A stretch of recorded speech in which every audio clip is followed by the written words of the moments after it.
Well, our hot topic this week is about business leaders looking to become politicians. Joining us are two alumni of the Institute of Political Leadership, a nonprofit, nonpartisan organization founded in 1974 to improve the practice of democracy through educational programs that teach skills that individuals need to be successful practitioners of the political arts. Joining us are Victoria Wasike, President and CEO of Golden Crest Global, and Jack Whitley, Managing Member of Applied Media, LLC. Thank you both for being with us today. Thank you for having us. Well, let's start with it. Telling us a little bit about your background, your experience, your professional endeavors so far. So Victoria, lead us off.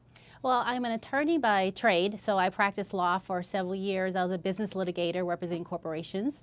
Then I moved over to doing international business development for a state in the economic development realm. And then I started my own company recently called Golden Crest Global, keeping some clients in international development and economic development, then moving on to business development consulting too. So that's kind of a nutshell of what I do. Jack? I had a degree in marketing from East Carolina University. I've worked for two companies in my career. The first, a Fortune 50 financial services company. The second, a mid-market specialty retailer. And the roles I've been in at those companies were around technology and marketing. In the vein of free enterprise, I wanted my own company, and a couple of years ago I started it. And I do web technical consulting, strategic planning for folks looking to go on the web. I've also got a couple of venture capital investments and a farm interest down east in the eastern part of the state. I'm a seventh generation North Carolinian, and I love the land. Well, I'm interested to hear from both of you what led you to want to be a part of the Institute of Political Leadership. Jack, what led you to that program? I'm a systems person, and I have to understand how systems work if I'm going to participate in a process. And I thought, if I'm going to do this and be effective, I should go somewhere that would teach me all the pieces of the system so that I can figure out how to put it together best for me. And I really got that and more from NCIOPL. I thought I may be signing up for a series of genteel workshops, but it was actually very rigorous, and it was 10 weekend sessions over the course of 3 months. And you go in there maybe thinking you know a little bit about the political process, and then you realize there's a lot more to learn, and you come out with a beautiful campaign plan, fully documented. So it was fantastic and a great experience, and I got to meet great people like Victoria as well. Victoria, what led you to be a part of IOPL? It's kind of the same thing. It's really the education part of it. I was looking for a course that would kind of like walk me through the political process and everything that I'll need to know to run for office. I've always had a desire to run for office. And then I really like the fact that it brought different political persuasions together. So you have Republicans, you have Democrats, you have everything in between, and you really kind of learn to work together and understand the other side, which I think is useful in the long run. So I think the education component, condensed in 11 weeks total, was a plus for me. What was the most surprising thing you found out about the process and what it takes to run for office and run a campaign? Well, you know, it takes money. and you can't really. One thing we had to do was fundraise. And that was the thing that was really most hesitant about in the beginning, because it's just to ask my neighbors for money, you know, for a program that I'm going through. But it takes that. It takes fundraising. It takes other components that we learn. So I think just learning how to do the real work of a candidate. I mean, you have lofty ideas, but if you don't raise money, then you're kind of dead in the water. And so I think doing those exercises, getting me out of my comfort zone, really was beneficial for me. And getting on Facebook was actually a new one for me too. So really, it kind of stretched me a lot in realistic and practical ways, I think. So. Yeah, Jack, how about you? You know, I think one of the big surprises was the district analysis. So one of our exercises was to go to the Guilford County Board of Elections and get voter data for the district that we might consider running in.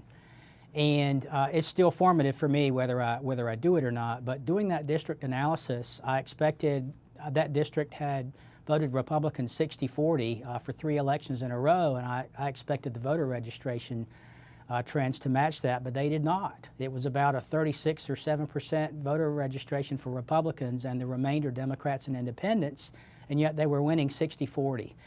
It was a real eye-opener, and it actually helped me, I think, be a better student at IOPL for the rest of the course, because I wanted to understand how that was happening. in terms of how the winner was managing the campaign, how the messaging was structured for that campaign, to give me some ideas in case I were to decide to run. It was quite interesting. So now that you know a little bit more about the seamy underbelly of politics and political campaigns, are you inspired to run? Will you seek office at some point, Victoria? I will. I'm looking to run for a Charlotte City Council in the future. And so I'm right now on the Planning Commission for Charlotte-Mecklenburg, also on the Charlotte Regional Transportation Planning Organization as a non-voting member. So I'm trying to kind of really get involved, but IOPL really just helped me to just get myself out there and really do it. Really try to get involved more in the community and make me say, this is possible, I can do it, and now I have tools to get better at it. So I'm definitely going to run, and I think I'm still looking at Charlotte City Council.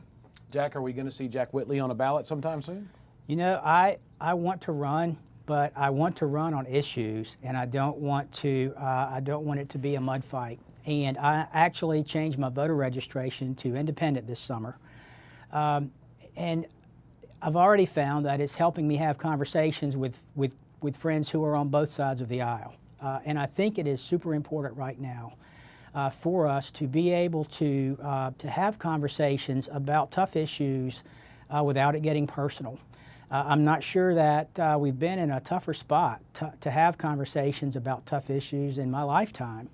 And I thought that by not having a label attached and being an independent, I could have conversations with folks and have and apply journalistic skepticism to both sides of an issue in a way that did not start a fight each and every time. I think that's super important. I think our jobs, as elected officials, if I were to ever become one, is really around making sure folks have an economic and safe and secure place to live, economic platform, and a safe and secure security environment. I think those things are important.